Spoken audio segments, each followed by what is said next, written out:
ঊর্ধ্বতন কর্তৃপক্ষের কাছে আমি হাত জোর করে করতেছি, একবার হাত জোর করে। 5টা ডিপার্টমেন্টে এই দেশটাকে শক্তিশালী করতে হবে। কয়টা ভাই? 1 নম্বর শিক্ষা, 1 নম্বর প্রত্যেক মুসলমানকে কোরআন এবং সুন্নাহর শিক্ষায় শিক্ষিত করতে হবে। আমি অন্য ধর্ম নিয়ে কথা বলছি, তাদের মতো দিন পালন করুন। লাকুম দীনুকুম ওয়ালিয়া দিন, লাকুম দীনুকুম ওয়ালিয়া দিন। তারা তাদের ধর্ম পালন করে করুক, আমাদের কোনো মাথা ব্যথা নাই। প্রত্যেক মুসলমানের বাচ্চাকে কোরআন সুন্নাহর শিক্ষায় শিক্ষিত করতে হবে এবং একই সাথে এই যুগকে চ্যালেঞ্জ করার জন্য যত সাবজেক্ট দরকার সব সাবজেক্ট আমাদেরকে শিখতে হবে ইনশাআল্লাহ। একমুখী শিক্ষা না, দ্বিমুখী শিক্ষার মেরুকরণ না, একদম দ্বিমুখী শিক্ষাকে একমুখী করে একটা কম্বাইন্ড এডুকেশন সিস্টেম চালু করতে হবে। যদি আপনারা না পারেন আমাকে দায়িত্ব দেন, আমাদেরকে বলেন যে ভাই বা ছোট ভাই, তোমাকে আমি 1 বছর সময় দিলাম, শিক্ষার বিষয়গুলো গোছায় দাও। বিনা পারিশ্রমিকে ইনশাল্লাহ করে দেব, কোনো সমস্যা। 1 টাকাও দিতে হবে না, জাস্ট একটা চেয়ার টেবিল দেন, 100 জন আলেম দেন, 100 জন বুদ্ধিজীবী দেন, গড়ে দিব ইনশাআল্লাহ। তা প্লে গ্রুপ থেকে মাস্টার্স পর্যন্ত আমাদের ছেলেমেয়েরা এমন শিক্ষায় শিক্ষিত হবে যেটাকে শরীফের গল্প শেখাবে না ইনশাআল্লাহ। বরং আমার ছেলে পাইলটও হবে, বিমানও চালাবে, আমার ছেলে ইনশাআল্লাহ হাফেজে করানো হবে ইনশাআল্লাহ।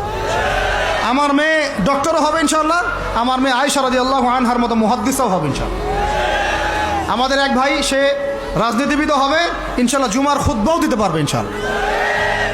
আল্লাহর কসম করে বলতেছি, এমন শিক্ষা চালু করা সম্ভব, শুধু আপনারা যদি একটু সৎসাহস দেখান, একটু উদ্যোগ গ্রহণ করেন, আল্লাহ পাক বহুত আজর দিবেন আপনাদেরকে। আল্লাহ পাক এই ওসিলায় আপনাদের সব গুনাহ মাফ করে জান্নাতও দিতে পারেন। আল্লাহর রাস্তায় আল্লাহর দিকে ফিরে আসেন। আমি আপনাদের সবচেয়ে শ্রেষ্ঠ বন্ধু, আমাকে শত্রু মনে করেন না। ইউসুফ আলাইহিস সালাম এক পর্যায়ে বলেছিলেন যে আমি যোগ্য, আমাকে দায়িত্ব দেন। মনে আছে আপনাদের?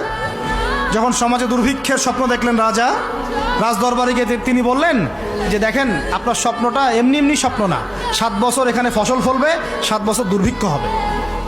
যদি আপনি আমাকে দায়িত্ব দেন, আমি ইনশাআল্লাহ এমন একটা অর্থ ব্যবস্থা প্রণয়ন করব যে ইনশাআল্লাহ এই দুর্ভিক্ষের কবল থেকে মানুষ বেঁচে যাবে।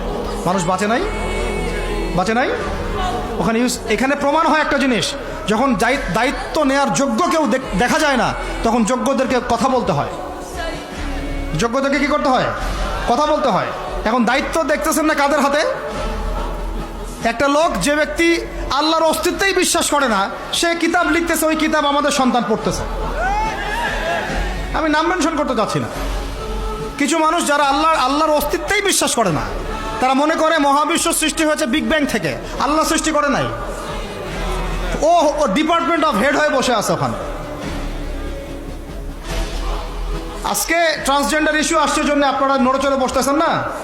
শিক্ষার যে দশা চলতেছে, আমরা ভয় করি যে আজকে থেকে 10 বছর যদি এমনভাবে চলতে থাকে, আল্লাহ মাফ করুক, আমার আশঙ্কা একটা প্রজন্ম গড়ে উঠবে, জীবনে বাপকে তো সালাম দিবেই না, সালাম কেমন করে শুদ্ধ করে দিতে হয় সেটাও শিখবে না কখন। ওই দিন যদি আপনারা দেখতে না চান, এখনই ব্যবস্থা গ্রহণ করেন। আমাদের কাছে ব্যবস্থা গ্রহণ করার কোনো ক্ষমতা নাই, ক্ষমতা আপনাদের হাতে আছে। আপনারা যদি এই ক্ষমতাকে আল্লাহর দিকে, আল্লাহর সন্তুষ্টির জন্য ব্যবহার করেন, আল্লাহ আপনাদেরকে আরো বড় করবে ইনশাআল্লাহ। যদি আল্লাহর জন্য এটা আপনার আল্লাহর জন্য ব্যবহার না করেন, এগুলোকে প্রশ্রয় দিতে থাকেন, বিশ্বাস করেন ভাই, ফেরাউন টিকতে পারে নাই, নমরুদ টিকতে পারে নাই, আদ জাতি টিকতে পারে নাই, সামুদ টিকতে পারে নাই, নুহের কওম টিকতে পারে নাই, কওমে লূত টিকতে পারে নাই, কওমে মাদিয়ান টিকতে পারে নাই, আসহাবুল আইকা টিকতে পারে নাই, মুসার কওম বানু ইসরাইল টিকতে পারে নাই। আমরা কোন ক্ষেত কি মূলা? আমরা কোত্থেকে আসলাম? আমরা এগুলো চালাই যাবার আল্লাহ পাক আমাদেরকে একদম জান্নাতুল ফেরদৌস দিবেন এমনটা মনে করছেন? হাদিস কত চমৎকার, কত সুন্দর হাদিস। লাউ ইয়াহদি আল্লাহু বিকা রাজুলান ওয়াহিদান খায়রুল লাকা মিন হুমুরিন নাম। তোমার দ্বারা যদি একটা মানুষও আল্লাহর দিকে ফিরে আসে, আল্লাহওয়ালা হয়ে যায়, লাল উট কুরবানি করার চেয়ে বেশি নেকির কাজ। তোমার একটা দাওয়াতে যদি মানুষ আল্লাহর দিনের দিকে ফিরে আসে, ওই আমলকারী সব নেকি তুমি পাবা। যদি একজন সৎ নেতা দাঁড়ায় যায়, বলে যে আমরা প্রাইমারি লেভেলেই ক্লাস 1 থেকে 5 পর্যন্ত যে সময়টুকু, এই সময়টুকুর মধ্যে আমাদের বাচ্চাদেরকে কোরআন তেলাওয়াত করা বাধ্যতামূলক করে দিলাম, সিলেবাসভুক্ত করে দিলাম, ওই নেতার উপর আল্লাহ রহম করবে ইনশাআল্লাহ। সেই নেতা কোথায়, কে আছে সেই সাহসী নেতা?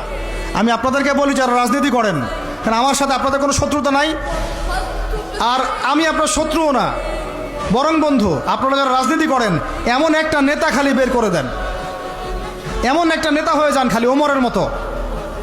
আল্লাহ পাক তৌফিক দান করেন আপনাদেরকে, যে আপনারা যদি কোরআন শিক্ষাটাকে বাধ্যতামূলক করে দেন, নবীর হাদিস শিক্ষাগুলোকে বাধ্যতামূলক করে দেন, সিরাত নবীর জীবনী চর্চাগুলোকে বাধ্যতামূলক করেন উচ্চ মাধ্যমিক লেভেলে, দেখবেন এই ছেলেপেলেগুলো আর ওই ইয়াবাখোর হবে না ইনশাআল্লাহ। এরা ওই টিকটক, ফেসবুক আর পাবজি, ফ্রি ফায়ার নিয়ে পড়ে থাকবে না। এরা কিশোর গ্যাংয়ে যোগ দিবে না, এরা জেনা করবে না ইনশাআল্লাহ। এগুলো আপনি ঠেকাতে পারবেন না তো, জেনা ঠেকাতে পারবেন না এখন আপনি। এরা ফ্রি মিক্সিংয়ে চলে গেছে, সবার ফোনে ফোনে পর্ন দেখতেছে। ওরা বাচ্চাদেরকে ধরে ধরে রেপ করতেছে। এখন ছেলেমেয়ের আদমশুমারি যদি করতে পারেন, একটা কুমারিত্ব শুমারি করে দেখেন, 18 বছরের কম কত মেয়ের সতীত্ব নাই, 21 বছরের কম কত ছেলে সতীত্ব নাই, আপনি টেস্ট করে দেখতে পারবেন। এই হলো সমাজের অবস্থা। এখন চলতেছে সমকামিতা, সমকামিতা। আল্লাহর লুতের গজব নেমে আসবে, লুত আলাইহিস সালামের কওমের গজব নেমে আসতে পারে। আল্লাহ হেফাজত করেন আমাদেরকে।